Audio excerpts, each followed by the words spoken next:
Assalamualaikum warahmatullahi wabarakatuh. Saya Akbar Trima Hendra, NPM 17120111206, ingin mempresentasikan tentang materi perbuatan melawan hukum penguasa. Dalam pengertiannya, perbuatan melawan hukum atau onreh matidat dalam konteks perdata dalam pasal 1365 Kitab Undang-Undang Hukum Perdata atau BW. Dalam buku 3 BW pada bagian tentang perikatan-perikatan yang dilahirkan demi undang-undang yang berbunyi, tiap perbuatan melanggar hukum yang membawa kerugian kepada orang lain mewajibkan orang yang karena salahnya menerbitkan kerugian itu mengganti kerugian tersebut. Perbedaannya antara PMH biasa dengan PMH oleh penguasa hanya terletak pada subjeknya. Dalam PMH biasa atau perbuatan melawan hukum biasa, subjeknya adalah perorangan atau badan hukum. Kalau PMH penguasa biasanya oleh penguasa, harus dilakukan oleh penguasa. Istilah penguasa menurut putusan Mahkamah Agung Republik Indonesia nomor 66 tahun 1952 disebut sebagai pemerintah, dan menurut putusan Mahkamah Agung RI nomor 838 tahun 1970 disebut sebagai penguasa. Sedangkan menurut pengetahuan pasal 1 angka 6 Junto pasal 1 angka 2 Undang-Undang nomor 5 tahun 1986 yang sudah diubah dengan Undang-Undang nomor 9 tahun 2004 tentang Peradilan Tata Usaha Negara, disebut sebagai badan atau pejabat yang melaksanakan urusan pemerintahan berdasarkan peraturan undang-undang yang berlaku.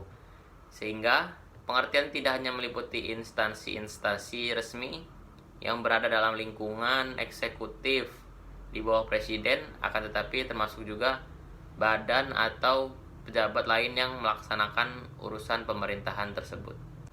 Baik perbuatan melawan hukum biasa atau perbuatan melawan hukum penguasa diatur oleh ketentuan atau dasar hukum yang sama, yakni pasal 1365 Kitab Undang-Undang Hukum Perdata, yaitu yang berbunyi, tiap perbuatan melanggar hukum yang membawa kerugian kepada orang lain mewajibkan orang yang karena salahnya menerbitkan kerugian itu mengganti kerugian tersebut. Berdasarkan pasal 1365 KUH Perdata, setidaknya ada 5 unsur yang harus dipenuhi oleh PMH. Itu 1, adanya perbuatan, kedua itu perbuatan itu melawan hukum, terus 3 itu adanya kerugian, dan 4 adanya kesalahan, dan kelima adanya hubungan sebab akibat antara perbuatan melawan hukum dengan akibat yang ditimbulkan. Ada 3 alasan yang dijadikan sebagai dasar pertimbangan untuk melakukan gugatan keperdataan kepada penguasa, yaitu yang pertama, penguasa telah melanggar hak. Kedua, perbuatan penguasa bertentangan dengan kewajiban hukumnya. Terus yang ketiga, penguasa tidak berhati-hati dalam berbuat dan diukur dari kepantasan dan kepatutan pergaulan dalam masyarakat.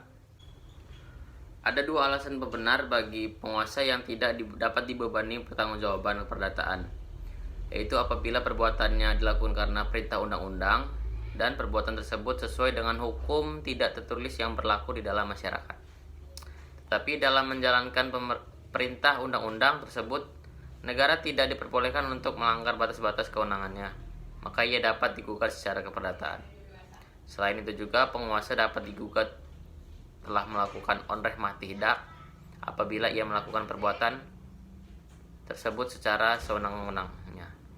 Yang pertama itu badan resmi pemerintah, atau contohnya seperti pemerintah pusat, pemerintah daerah, pemerintah kabupaten, dan lain-lain. Terus yang kedua itu badan semi pemerintah seperti BUMD, BUMN, PLN, Telkom, dan lain-lain.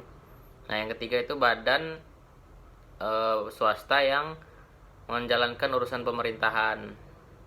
Itu seperti kayak rumah sakit swasta atau universitas dan lain-lain. Perlindungan hukum yang diberikan kepada orang atau badan hukum perdata atas perbuatan melawan hukum oleh penguasa antara lain, yang pertama upaya administrasi, yang kedua itu peradilan umum, dan yang ketiga itu peradilan tata usaha negara.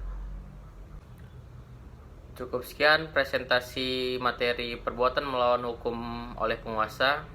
Dari saya Akbar Trima Hendra, NPM 17120111206. Lebih kurangnya saya mohon maaf. Wabillahi taufiq wal hidayah. Wassalamualaikum warahmatullahi wabarakatuh.